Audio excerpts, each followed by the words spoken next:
오늘 하나님의 말씀은 기뻐하라 내가 다시 살아난다 라는 제목 가지고 하나님의 말씀 증거하겠습니다. 우리가 신앙생활, 내 신앙이 지금 기쁜가, 내 신앙이 어떤가, 내 신앙이 지금 바르게 가고 있는가를 측정할 수 있는 리트머스 시험지가 있습니다. 바로 내가 지금 기쁜가, 즐거운가, 그것을 보면은 내 신앙이 바른가 그른가 알 수 있습니다. 여호와를 만났던 많은 사람들이 기뻐했고요. 예수님을 만났던 많은 여인들이 춤추며 기쁨으로 나가서 마을에서 예수님의 소식을 전한 줄 믿습니다. 여러분, 기쁨에 넘쳐서 몸둘 바를 모르는 게 하나님 만난 사람, 예수 그리스도가 내 안에 있는 사람의 표징입니다. 여러분, 그러니 여러분들 기쁨을 늘 내 안에 간직하는 저와 여러분 되시길 간곡히 축원드리면서 오늘 말씀에 보면 결론부터 말씀드리자면 기뻐하라는 게요, 너희들 기쁨 많았으면 좋겠어가 아니라 기뻐하라예요. 명령입니다. 이게 너희를 향하신 하나님의 뭐라 그래요? 뜻이래요. 하나님의 의지인 거예요. 너네는 기뻐하는 존재야. 기뻐할 수밖에 없는 존재야. 기뻐해야만 하는 존재야 라고 하나님이 말씀하시는 겁니다. 우리 갈라디아서 5장에 성령의 9가지 열매에서 지난주에 사랑을 배웠고요, 이번에 희락입니다. 그 다음에 화평이에요. 우리가 기뻐하지 아니하면 화평할 수 없어요. 평안과 희락은 늘 짝으로 돌아오거든요. 그래서 여러분, 오늘 어떻게 하면 기뻐할 수 있는가, 그리고 하나님의 진정한 기쁨이 나의 기쁨이 되는 것은 무엇인가 알아보도록 하겠습니다. 이런 속담이 있답니다. 손톱은 슬플 때마다 돋고 발톱은 기쁠 때마다 돋는다. 이 말뜻이 보니까요, 손톱이 먼저 더 빨리 자라잖아요. 발톱은 천천히 자라고. 우리 삶은 기쁨보다 슬픔이 더 많다는 걸 비유하는 속담이라고 합니다. 그래서 오늘 하나님은 슬픔이 많은 이 세상에서 우리에게 뭐라고 말씀하세요? 기뻐하라는 겁니다. 손톱과 발톱이 바꾸게 우리의 삶이 더 기쁨이 충만하도록 너희들 스스로 기뻐하라, 우리에게 명령하는 겁니다. 웃음 치료사들 얼마나 많습니까? 웃으면 복이 하여, 옛날에 황수관 박사님부터 얼마나 많은 분들이 웃자. 근데 웃자고 했던 가장 큰 이유는 뭐냐면 내가 웃으면 뇌도 웃는답니다. 그걸 어떻게 해요? 영혼이라고 생각해 봅시다. 내가 기뻐하면 영혼도 기뻐한다는 거예요. 아무리 힘들어도 내가 웃고 기쁘고 즐거워하면 그 어려운 고통 내가 이겨낼 힘, 엔돌핀을 준다는 거예요. 그러니 얼마나 좋습니까? 여러분, 그래서 우리는 어찌됐든 하나님의 명령에 복종하기 위해서라도 기뻐해야 됩니다. 근데 우리가 얼마나 인간이요 약하고 나쁜지, 여러분, 마하트마 간디가 이런 얘기를 했대요. 기쁨을 나눴더니 질투가 되고 슬픔을 나눴더니 약점이 되더라, 이렇게 얘기를 했대요. 그러니까 기쁨을 우리가 나눌 때 해야 된다는 거예요. 여러분, 왜 손주 자랑하면 벌금 10,000원을 받아요? 다른 사람은 하나도 기쁘지 않은데 자기만 기쁘니까 벌금 10,000원씩 내면서까지 손주 자랑을 하지 않습니까? 자식 자랑, 아내 자랑하면 뭐라 그랬어요 옛날에? 팔불출. 예? 그러니까 우리는 다른 사람에게 기쁨을 줄 수 있는 존재가, 나의 기쁨을 나눈다고 해서 기쁨을 줄 수 있는 존재는 아닌 것 같아요. 그러면 어떻게 해서 우리 사람들은 비참할 정도로 남에게 기쁨을 주죠? 개그맨이 그렇습니다. 이주일이 여러분 잘 아시잖아요. 이주일. 마지막에 그가 마지막 그 유머 할 때 이주일 쇼에 나가서 이런 얘기를 들었어요. 나는 이렇게 슬픈데 여러분들은 왜 이렇게 기뻐하십니까? 우리 사람은 악해서요. 다른 사람이 못생기고 슬프고 망가질 때 반대로 우리는 기뻐한다는 거예요. 그래서 개그맨들이 항상 인기 있었던 개그맨들은 어떤 개그맨들이에요? 망가지는 개그맨. 여러분 이주일 뭐 여러분 너무 많잖아요. 맹구, 옥동자, 유재석까지 바보처럼 맨날 당했잖아요. 그런데 그런 사람이 인기 있는 거예요. 여러분 우리를 이 얘기를 다시 얘기하자면 우리 나쁜 인간의 본성이 어때요? 사촌이 땅을 사면 배가 아픈 게 사촌의 기쁨마저도 내 기쁨이 되지 못하는 게 인간의 본성입니다. 그래서 우리가 이런 나쁜 본성을 가지고 있는 우리가 어떻게 하면 기뻐하며 살 수 있을까 생각해 보겠습니다. 제일 첫 번째, 내가 기쁘면 상대방은 어떻게 돼요? 질투하잖아요. 그러니까 제일 좋은 방법은 상대를 기쁘게 해주고 상대에게 기쁨을 주는 사람이 되어야 합니다. 기쁨이 주는 저와 여러분 되시길 주님의 이름으로 축원드립니다. 저는 우리 사모님께 기쁨을 주기 위해서 날마다 아재 개그를 하는데 어제도 또 욕 먹었습니다. 이 베를린 가면 음식 먹으면 안 된대요. 왠지 아십니까? 독일 수도. 어제 또 사모님한테 혼났습니다. 예, 이해되시죠? 독일 수도. 예, 여러분 그러니까 상대의 기쁨을 위해서 줄 수 있는 거, 기쁨을 주는 거예요. 여러분 어떤 기쁨을 주면 되죠? 그 사람의 기쁨을 내 기쁨으로 해주면 됩니다. 여러분 오늘 아침에 설경을 보았습니다. 여러분 다 보았죠? 저희 아파트 중에서 제일 싼 집이에요. 제일 평수도 작고 싼 모델이에요. 그런데 딱 한 가지 좋은 게 있어요. 뷰가 너무 좋아요. 앞에 산밖에 안 보여요. 근데 오늘 아침에 딱 보니까 야, 이거 하나님 만드신 세계.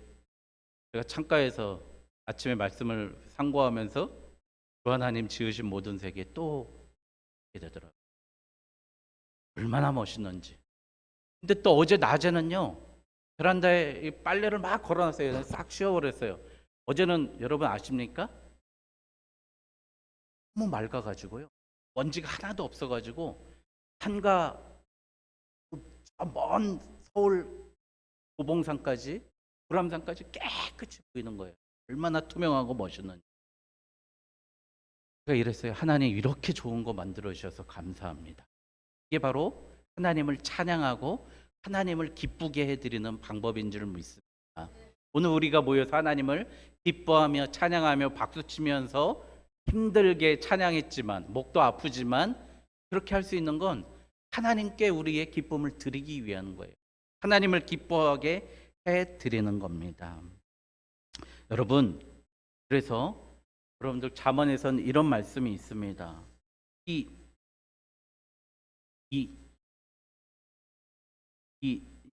여러분 잠언에서 보니까요.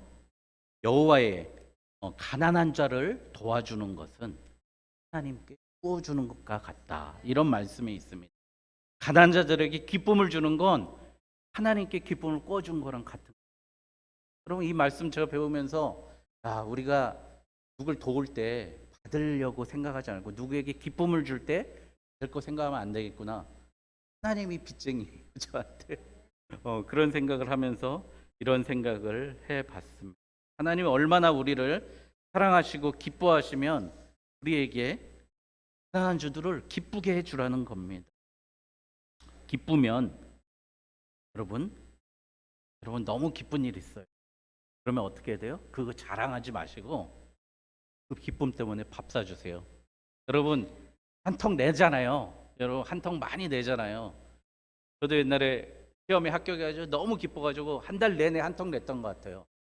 그 의정부 시청 옆에 그 코너에 보면 해궁수산입니까? 해궁이라고 비싼 거기 있었어요. 거기서 친구들 모아가지고 25만 원짜리 막 다 쏘고 막 그런 적도 있었거든요. 너무 기쁘면 밥 사면 됩니다. 도와주면 됩니다. 내 기쁨을 가지고 그에게 힘이 돼주면 됩니다. 두 번째, 기쁨은요, 상대의 기쁨을 기뻐해 주는 게 진짜 기쁨이에요. 한 사람의 기쁨을 진심으로 기뻐해 줘야 돼요.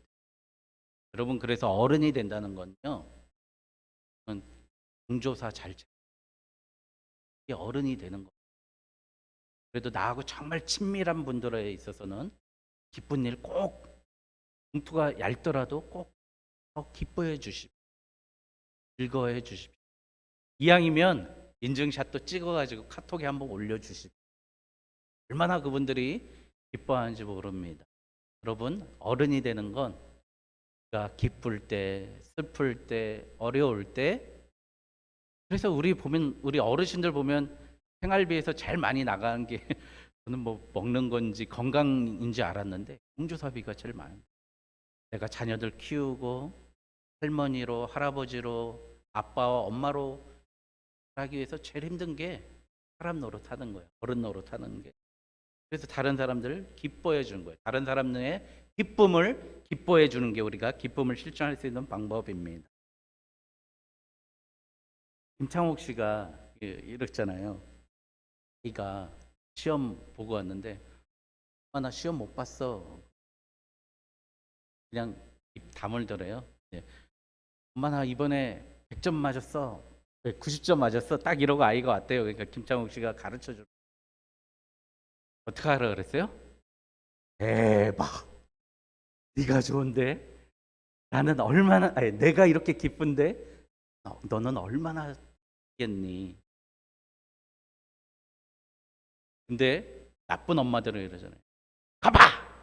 내가 이렇게 공부하면 된다 그랬어, 안 된다 그랬어. 그렇게 얘기하고 그렇게 한다 그러잖아요. 이 입꼬리를 귀에 걸래요. 남들이 기쁜 일 있을 때, 그리고 바보처럼 영구처럼 대박 이렇게 하라고 그러는. 그러면서 나도 이렇게 기쁜데 저는 얼마나 기쁘겠어요. 그렇게 이야기해 주는 게 기쁨이라고 합니다. 그래서 기쁨은 타인의 기쁨을 기뻐해 주는 게 가장 큰 기쁨이고 타인에게 기쁨을 베풀 수 있는 가장 좋은 방법입니다. 하나님은요, 우리가 기쁨을 실천할 때 시편 113편 7편에 보니까요, 가난한 자를 먼저 더미에서 일으키시며 궁핍한 자를 거른 더미에서 들어 세워 주십니다. 잠언 19장 17절, 가난한 자를 불쌍히 여기는 것은 여호와께 구워 드리는 것이니 그의 선행을 그에게 갚아 드리리라. 주시리라. 여러분, 우리가 기쁨을 많이 꿔줬으면 좋겠어요. 그의 기쁨을 내가 사주는 게 반대로 얘기하면 기쁨을 꿔주는 겁니다. 여러분, 기쁨을 나눴으면 좋겠습니다. 그런데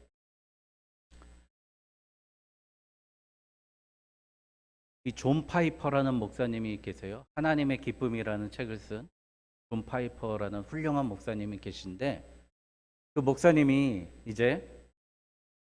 친구가 교도소에 가서 설교를 했답니다. 여러분, 예수를 누가 죽였는지 아십니까? 우리 여러분이 한번 대답해 보실래요? 예수를 누가 죽였습니까? 로마 병정이 죽였고, 누구는 유대인이 죽였고, 또 어떤 사람은 가룟 유다가 죽였다고 그러는데, 여러분, 다 틀렸습니다. 예수를 죽인 자는 하나님이십니다. 예수님을 죽인 자가 하나님이시라.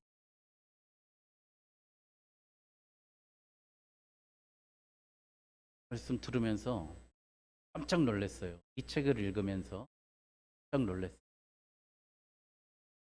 저는 그동안 내 죄 때문에 예수님이 죽었다라고 생각했습니다. 그 정도만 해도 귀한 신앙이고 좋은 신앙이죠. 그런데 내 죄 때문에 예수님이 죽었지만 예수님을 죽인 사람은 하나님이시죠. 하나님이 우리를 얼마나 사랑하셨으면 자기 독생자 예수 그리스도를 죽이면서까지 우리를 살리셨어요. 그리고 나서 뭐라고 하시냐? 너는 나의 기쁨이다라고 이사야 53장 10절에 말씀하셨습니다. 제가 읽어드릴게요. 여호와께서 그의 상함을 받게 하시기를 원하사 질고를 당하게 하셨은즉 그의 영혼을 속 건제물로 드리기에 이르면 그가 씨를 보게 되며 그의 날은 영원할 것이요 그의 손으로 여호와께서 기뻐하시는 뜻을 성취하시리로다. 여호와의 뜻이 성취돼서 기뻐하는데 그 뜻이 아들을 죽여서 그 기쁨을 누리겠다는 게 하나님의 뜻이라는 거예요. 나를 죽이시고 나보다 더 사랑하는 내 아들을 죽여서 우리를 살리신 그 기쁨을 누리기 위해서 아들의 죽음을 기뻐했다는 겁니다. 그리고 나서 이사야 62장 4절에서 여러분 뿔라 발음도 안 해요. 뿔라 그렇게 얘기해요. 내 아들은 죽였지만 너는 내 이뻐하는 자로 내 아내로다. 헵시바가 뭐예요? 나의 기쁨이 너다. 뿔라가 뭐예요? 내 아들을 죽이면서까지 너를 살리고 잃어버린 그 한 마리 양을 죽이게까지 너는 나의 기쁨이 되고 나의 확신이 되고 모든 것이 됩니다. 여러분, 이 말씀을 다시 한번 상고해 보면은 하나님의 기쁨은 어디에 있습니까? 궁극적으로 우리가 회개하고 하나님 앞에 돌아올 때 하나님의 기쁨이 이 안에 있는 줄 믿습니다.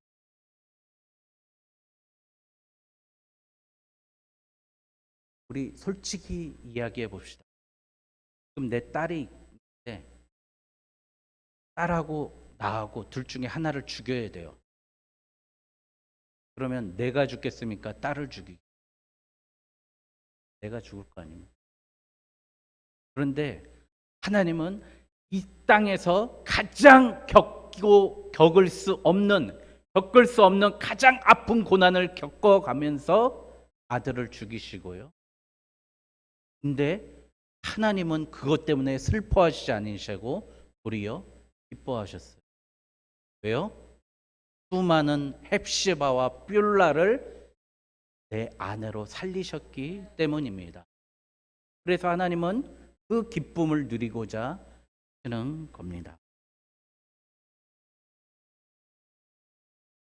우리가 회개하고 돌아올 때 일어나는 중요한 사건이 있습니다. 너무 아프고 괴로웠고 힘들지만 내 마음속엔 하나님을 향한 기쁨이 일어난다는 거예요. 내 소망과 내 꿈이 하늘을 향해서는 원대하고 크지만 이 세상에서는 너무나 작아진다는 거예요. 황창현 신부님이십니까? 요즘에 많이 나오시던데. 우리의 삶 속에서 가장 큰 고난은 그분이 이렇게 얘기하세요. 큰 거 원할 때 그런다. 아파트 25평 사면 되는데 50평 살면 큰 집 사느라고 대출을 해내야 되고 또 그 큰 집에 맞는 큰 TV 설치해야 돼서 또 힘들어지고 보통의 시작은 뭐든지 큰 꿈을 갖는 데 있다는 거예요. 우리가 하나님을 만나게 되면 이 세상에서 나에게 주어지는 모든 문제들과 나의 꿈들은 작아질 수밖에 없어요. 죄 많은 이 세상은 내 집 아니기 때문입니다. 그러나 하나님을 향한 꿈은 날로 커질 수밖에 없습니다. 나 하나님 앞에 내 모든 것 쓰이고 싶습니다. 난 하나님께 장가가고 싶습니다. 결혼하고 싶습니다. 하나님의 아내로 살고 싶습니다. 그 정도의 마음이 생겨나면서 기뻐할 수 있습니다. 하나님은 우리의 모든 죄를 멸하셨습니다. 믿습니까? 여러분, 내가 엄마 태 속에서 지었던 죄 오늘 이 시간 다 멸하신 줄 믿습니다. 왜요? 하나님이 하나님의 아들을 죽이셨기 때문이에요. 그 값을 치르셨기 때문입니다. 내가 어제까지 지었던, 아니 지금 짓고 있는 그 죄도 다 용서하셨습니다. 믿습니까? 여러분, 내가 앞으로 지을 그 죄까지도 하나님은 다 용서하셨습니다.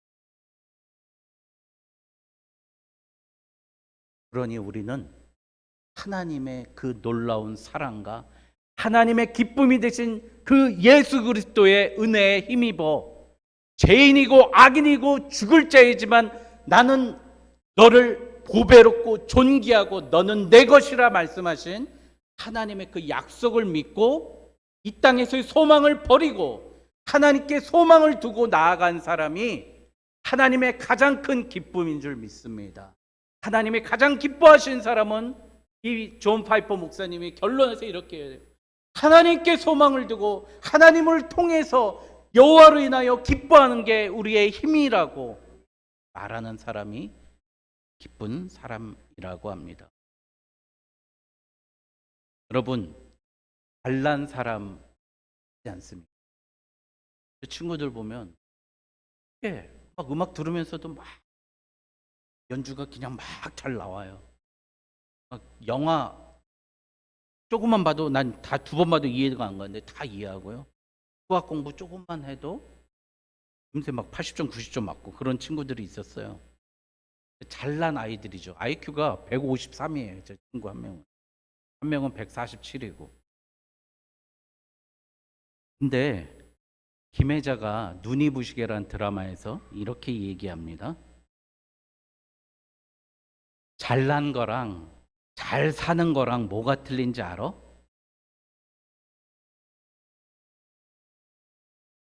못난 놈이라도 잘난 것들 사이에 비집어 들어가 나 여기 살아있다. 나보고 나처럼 다른 못난 놈들도 힘내라. 이렇게 이야기하는 게 못난 사람이 잘 사는 방법입니다. 잘난 건 타고나야 되는 거지만 잘 사는 건 너 하기 나름이래. 우리 못났어도요, 잘 살 수 있는 방법은요, 오늘 이 진리 받는 거예요. 하나님이 예수 아들을 죽이고 내가 이 땅에서 못났어.